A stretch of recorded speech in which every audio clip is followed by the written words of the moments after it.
for having me tonight. And I thank you, Dennis, for inviting me, not knowing what you are going into, because we did not know each other. And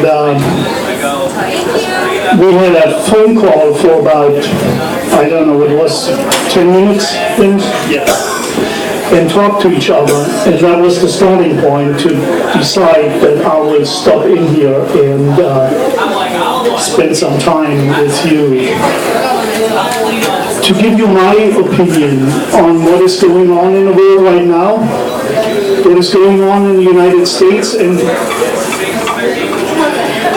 you would probably say, no, I would say how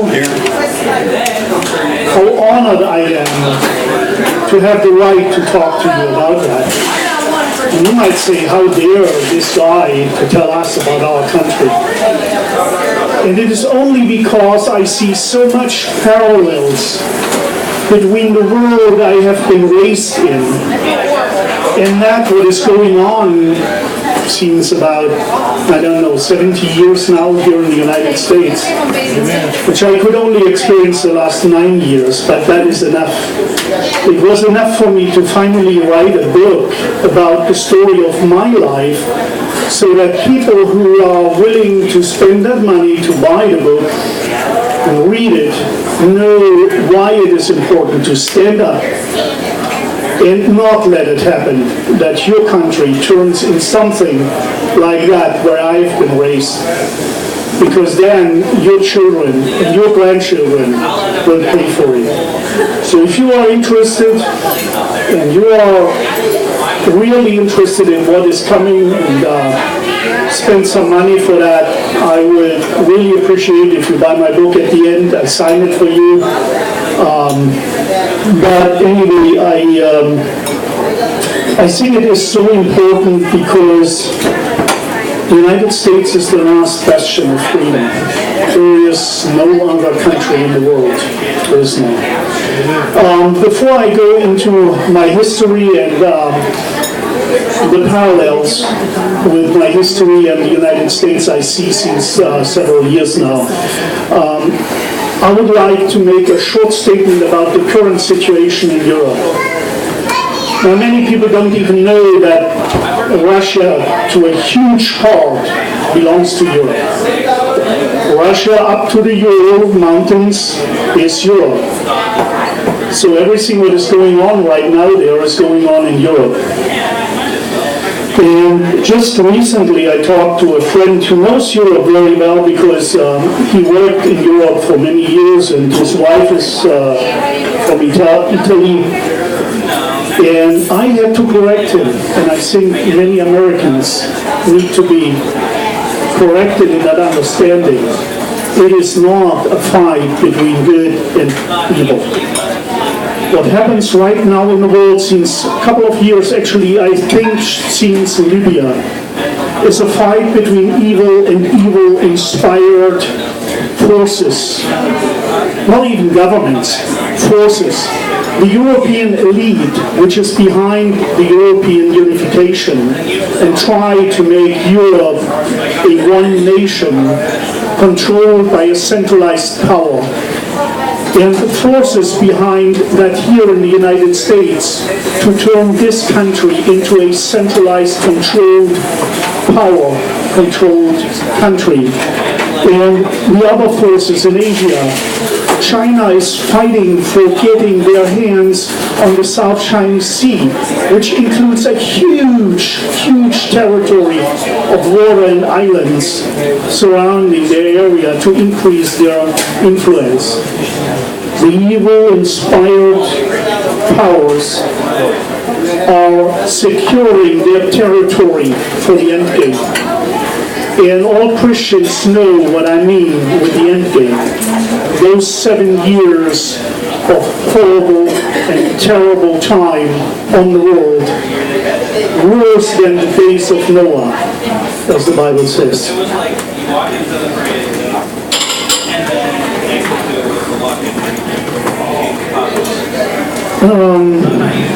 With that, let me go into my personal story and my history. I am from Austria, but and just a message for your president, we speak German there. Because he didn't know that. He doesn't know Russian. Yeah, he's a very ignorant and respectless person. That's the reason why he cannot spell respect, because he don't know what that is. But I was not born in Austria. I grew up in East Germany, but I wasn't born there neither. I was born in West Germany. And at the age of 2, my mother and my two siblings at this time, 1956, we moved over to East Germany. We crossed the border between East and West Germany in the wrong direction. At this time, millions of people were fleeing East Germany, leaving everything behind, very often just with a luggage and their children on their hand, moving across that last small door into freedom, which was Berlin. You may remember, most of you are in that age, that Berlin was separated into 4 sectors in the same way as Germany was.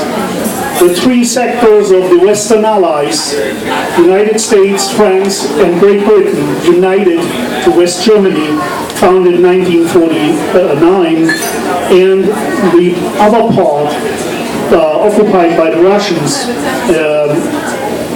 formed the East German government in 1949, called German Democratic Republic. It was neither democratic nor a republic. But the boss at this time of the Communist Party, Willow, said it has to look like a democracy. It doesn't have to be one. So it was a dictatorship. At this time, millions of people fleeing out of that more and more closing up prison. And we were moving against that stream. It was a sign for my whole life, swimming against the stream. This time, just 11 years after the end of that horrific National Socialistic dictatorship, which ended up with 50 million dead people in Europe and worldwide, where your brave men and women fought to liberate Europe, and so many people paid that ultimate sacrifice for that. Just 11 years later, there was a new dictatorship forming in that part of Germany where the Russians had the power and control. And people were leaving. To install that oppressive regime, the Russian army and the KGB not only supported the Communist Party of East Germany, but they also had to install a political security police, actually mirrored after the KGB. Most of those officers were trained for 3 to 4 or 5 years by the KGB before they even could take office in this new formed ministry. It was called the Ministry for Staatssicherheit, or in English, State Security, or short, the Stasi. You may have heard that short name sometime in the past. Stasi. The Stasi was the socialistic mirror of the Gestapo, of the National Socialist dictatorship. We often referred to the members of the Stasi as those who had just changed their uniform from one to another to keep their job. East Germany had a maximum population of about 17 million people. Among them, were 97,000 Stasi officers and official employees. If you take a calculator, the ratio is 186 to 1. For 186 of the population, you had one Stasi officer. Now add to that the 300 and roughly 70,000 unemployed informants, voluntary reporting to the Stasi organization about their sisters and brothers, their parents, their nieces and nephews, their cousins, their neighbors, their co-workers, their bosses, all of them. You would have a ratio much, much lower than that. Not even the KGB was able to reach that ratio. The highest ratio in Russia or Soviet Union at this time was 1 to 595. I always said the largest threat to human rights and liberty is the combination of the German strive to perfection with a dictatorship. It's not just a dictatorship, it's a perfect dictatorship. How did that turn out? Now consider a territory of roughly the size of Ohio. Now I know I'm in Michigan. I don't want to promote Ohio here. But just to get that size in your brain, approximately the size of Ohio. That was the square miles of East Germany, surrounded by a 15 feet high fence, crowned with barbed wire, 3 steps in between, about 100 meters, which is about 110 yards. How you doing? And in between, minefields, spring-loaded guns, and bloodhounds. Every 150 meters was a tower where armed soldiers would sit on with a machine gun with floodlights and with the ability to hear a rat running across that minefield. You know, a rat is light enough. A personal mind goes not off when a rat runs over. But don't try to follow it, even if you're hungry. So that was the borderline around that country, where you were not allowed to decide what you want to be when you are grown up, where you could not decide where you want to live as a human being, where you could not decide what your children would do when they grew up, where you had no right to tell your children that communism or socialism is bad, where you had no right to withstand the indoctrination that centrally controlled educational system did. Where you almost get told what you can eat and what you can't eat because there was nothing else to buy. So I compare that with a prison. It's a prison. There is nothing else. Because if you try to escape, you get shot at. Or ripped apart by mines, or by a bloodhound, or by a spring-loaded gun. So it's a prison. They call that the paradise of the workers' class. And if you try to leave that paradise of the workers' class, you risk your life. Now,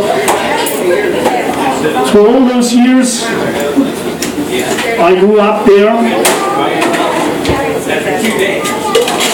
I had a perfect education. By all the political indoctrination in that system woven into the school and educational lectures and books, and also The science and technical education was typical German. Precision, knowledge was required. There was no school day off because there was snow outside. No way.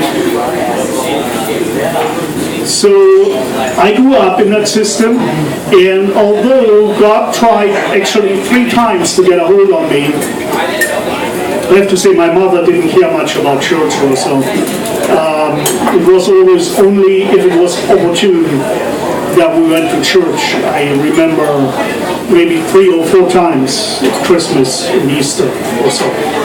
When I was 8 or 9 years, I have that in my book, I was invited to pump the air for the organ in our church, small little village in the middle of Saxonia. So that was my first intense contact with worship. And I liked the organ music. I really loved it, although I sweat a lot. And I was not really heavy. I was a small boy all my life. So I had to jump with all my weight on that big long wooden bar to get that bulge pressed together to get the air over to the audience together with a friend. That was approximately a year or so, and then the farmers decided to buy a kind of a motor system so that the music would be played more constantly and longer. Because they paid for the organ, they want to hear the music and not the preacher talking so much. You know? So that was the first. The second was I think I was 13. I was in a different town for several months in a different school. For family reason, it's in my book. If you want to buy it, you can read about it. Why? And after school, we attended Wednesdays. We attended Sunday school. It was on Wednesdays. For that reason, maybe we didn't call it Sunday school. It was called Christenlehre, which means education in Christ. And it was by the Lutheran Church. So there was a small church outside of the center of a huge industrial town, which is called Dessau. Some of you who have served in the military and have a little bit of experience with history may know that that was the town where the Junkers incorporation was placed, where they built the Junkers machine, the Junkers airplanes and aircrafts. The FW-190 was built and designed there in that city.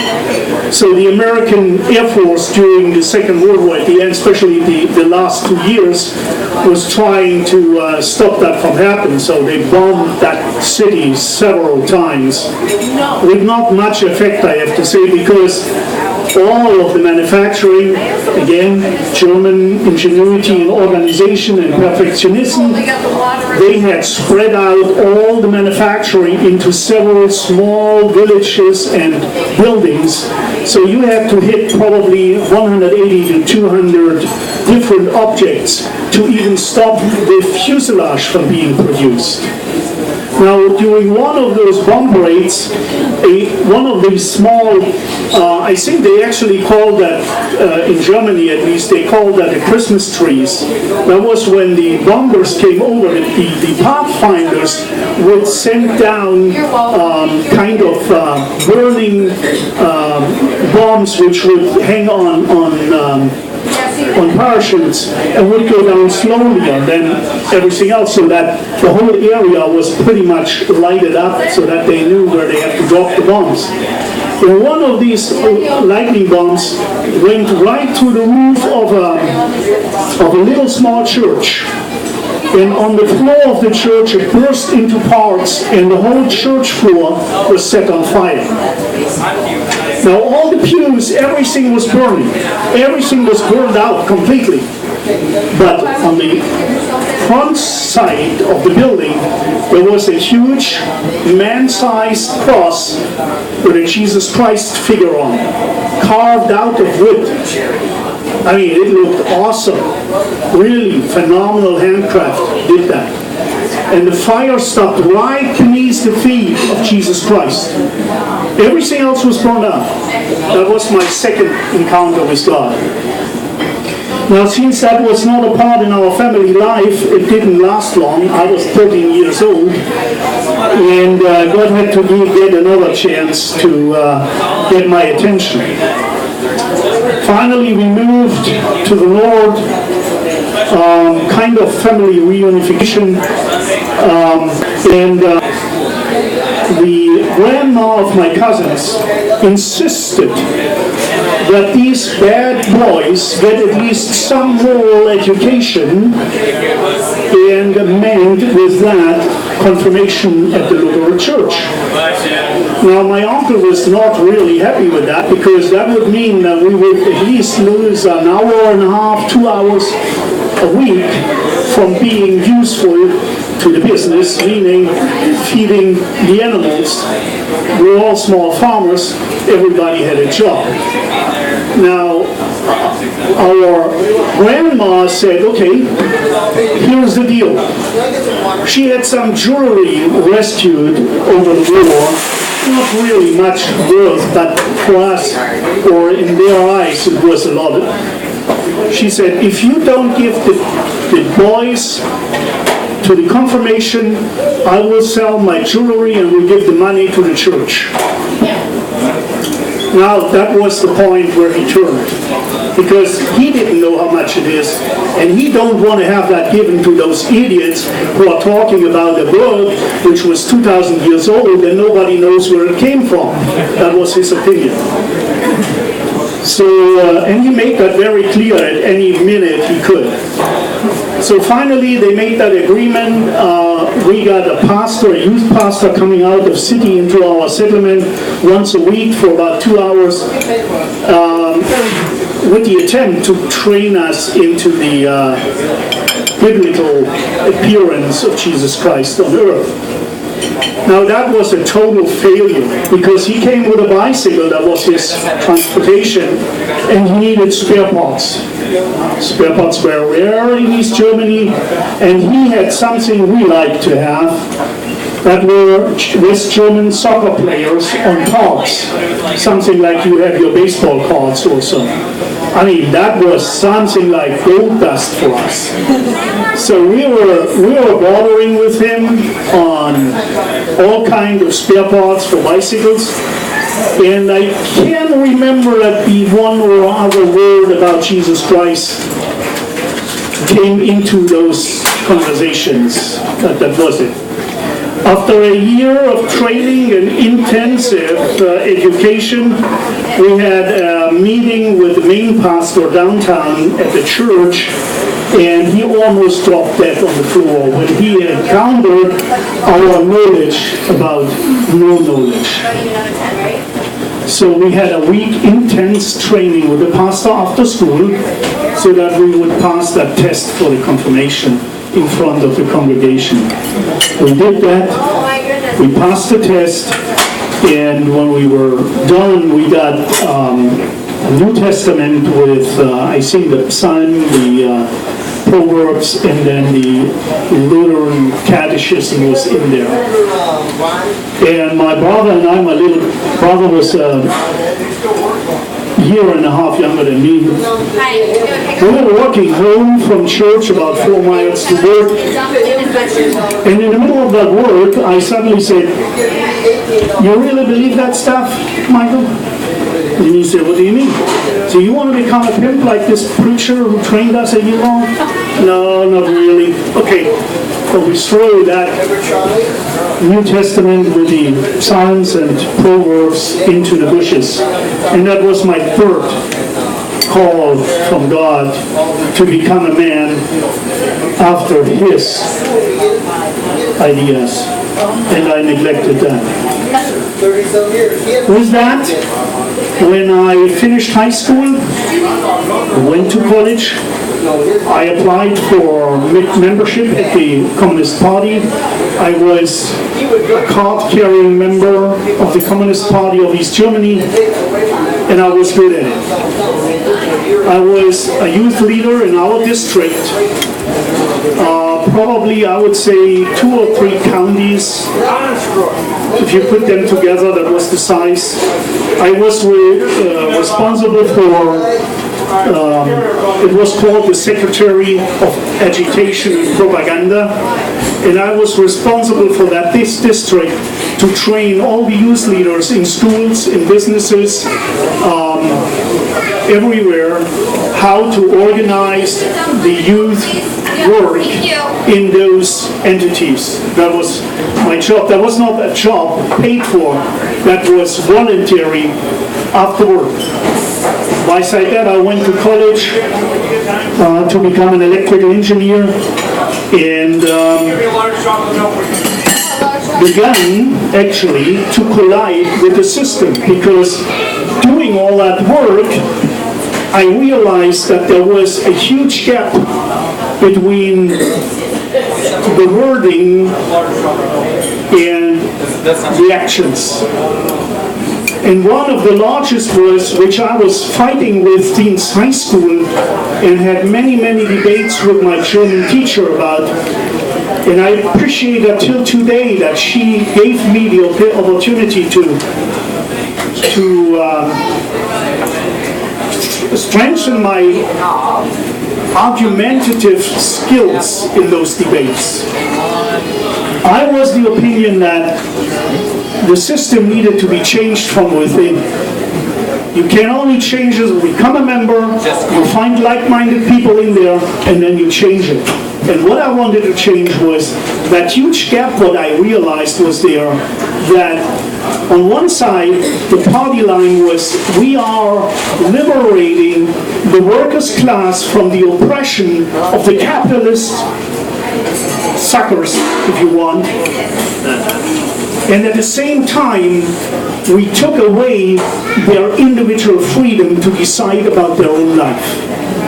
And that collision, I just couldn't get over it. Have you already been out? Now, being a teenager, over the years, I somehow didn't know how to handle it, so I went into that.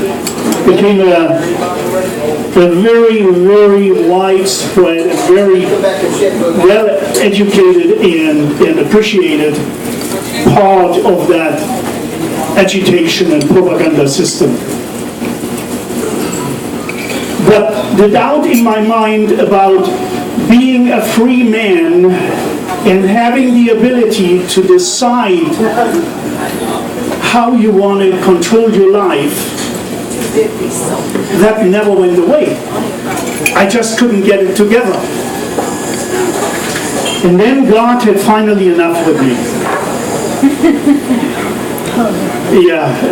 I think he has a huge span of patience, but there is probably there are some holes in that patience, From time to time, something drops onto you. And in this case, it was my wife, Christiane. I was 22, I was a card-carrying member, doubting the system we are imposing onto the people in our country, where we said we want to free the workers' class from the oppression, yet we oppressed everybody. Into his thought, even to think about that it was wrong, was oppressed. And here comes a young lady, blonde and beautiful, and shows me a different way. Sorry, I'll be right A way of thinking about being born with the God-given right to choose. What do you mean to choose? I said to her, what do you mean to choose? What can I choose? Look around. I can choose what I want to be. I can choose where I want to live. I can choose whom I meet. What do you mean with choose? Oh, you have the free choice. You have the choice to decide to go with Christ into heaven or without Christ into hell. Oh, come on, hell doesn't exist. And she said, it doesn't matter. believe it or not, it's there. It doesn't matter what you think. Hell is real. And that caught my attention. Now, sure, love played a huge role to be interested in that, what she had to say, no question. Because I had fallen in love with her. So she brought me that book, which I, close to a statement of my uncle, considered a history book, maybe written together by the Catholic Church in the Middle Age sometimes, to get the people to pay their money they needed. And so that was roughly the idea I had about it. Then I started to read it. And since nobody told me how to do that, I probably did it totally wrong. But whenever you ask for, there comes the help. So somehow, some way, I don't know, I run into a store in a city near to our town, which there was a small bookstore, and they had some literature about religion. And there was a book which was named, or the title was, The Letter to the Romans and Paul's Expressions in them, or something to that meaning. Now I had some kind of connection to Paul, because he was something like I was before, and then he turned around. I was against, now I try to be one of those crazy people. And I thought, okay, I'll spend that money. You usually could buy a very educational book about, let's say, the physics of magnetism or the mathematics behind electrical powers for about 5, maybe 6 or 8 East German mark. This little book, about this size, this big, about the size of, I would say, 6 by 5 inches or so, that was 25 East mark. That was extremely expensive for me. I was a student. I was at college at this time. So I took that book and I began to read, and I began to understand what Paul meant with these lines in the Bible. It opened up to me. Finally, after several months, I prayed the prayer of confession and gave my heart to the Lord.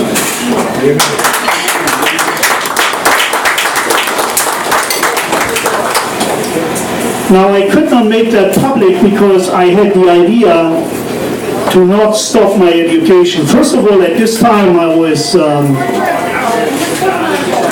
an electrical engineer on board of a fishing trawler, and I would definitely have lost my allowance to go on to sea trips if I would have made that public.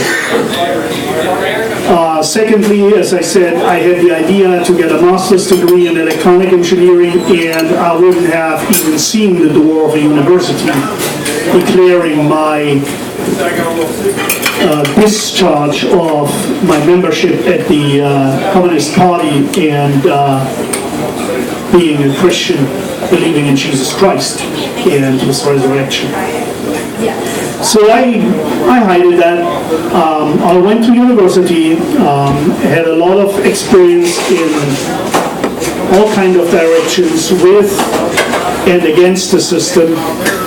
And finally,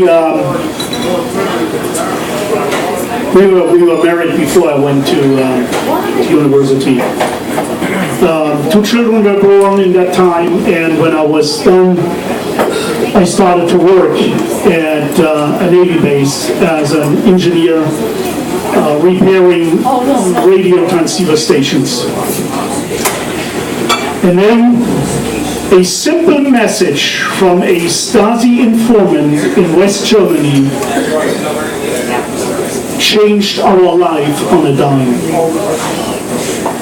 And the most saddening thing on that was we didn't know about it. We had some kind of feelings, but these feelings you had all the time. You were always aware of your environment. You were always aware of your surroundings. You would never go in a restaurant and sit with your back to the door. You would always try to find a place where you would sit to the wall with your back. You would always listen to your surroundings, and you would never talk loud in a restaurant or in an open place. You call back the ratio I gave you, 186:1, Stasi officers, official employees, plus 370,000 unofficial informants. We had virtually an expression, publicly expressed and said, most in the form of a joke. When three people standing together, one of them is reporting to the Stasi. That was a standing expression. And that was your life. You lived this way. You would really wage every single word you would say in public if you were not sure that the people around you were trustworthy. Now here there comes a pastor from West Germany visiting our little church containing of 5 old women, and I have to be careful with that because I'm old now too, and me and my wife, and my mother-in-law. She was one of the 5. That was our church, in an area with about 3,500 people living there, in that village. So he was visiting our church. There was a kind of a partnership between the West and the East German Lutheran churches. And we were talking about all kind of stuff and life in East Germany and so on. And we trusted those guys. And I may have or may not have. I can't recall, and my wife and I, we went through that several times. We don't know exactly. We may have said something to that way that if we would have the ability to leave this country, we would go in a heartbeat with leaving everything behind. A message to the Stasi from an informant in West Germany listed 5 criteria. An East German citizen who studied in Berlin, lived in a dormitory at this time at XYZ address, is married with 2 children, What would you like to hear? works at the Navy base in Peenemünde, and drives the workboat, which was, by the way, wrong. It was a Skoda, but anyway. These five criteria enabled the Stasi Central Surveillance Office to single me out of 17 million people. Stop right here. That was 1982. There were no computers. There was no internet. There was no email. There were no cell phones. Landline telephones in East Germany were like gold dust. We had 2 lines in our village with 800 people living there. There was not huge communication interception, but they had a set of data about every single person in this nation. And I will come back why that is so important in a minute.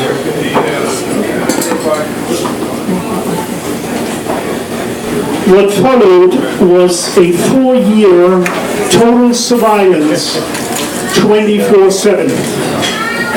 2 times they were about to arrest us because for 4 years a team of highly educated and trained Stasi officers led by a colonel and his deputy in the rank of a major tried to find out what I had in mind, that this guy was tempted to send the message from West Germany to his leading officer in East Germany. Something is wrong with this guy, and they tried to figure out. They couldn't just imagine that there is somebody who tried to make a free living. They just couldn't fathom it. I have to be somehow involved in a conspiracy, I don't know, blowing up the tower in Berlin or whatever, I don't know. 4 years, 6,000 pages of paper filled with reports, meeting reports, and agendas. Only my close connection to the Austrian embassy, because later I figured out that I'm an Austrian citizen by law, because my biological father was an Austrian citizen. And in Europe we have the bloodline system. That means the bloodline determines your citizenship. And with that, I was able to approach the Austrian embassy, and the Austrian embassy started an investigation into my citizenship, and in 1984, my citizenship was confirmed. How I received that message is another great story which is in my book, where we were always, again, almost arrested and would have lost our children. You have to understand that the East German law was this way, that if you try to illegally leave that country, you will be imprisoned for 7 to 12 years. Depends on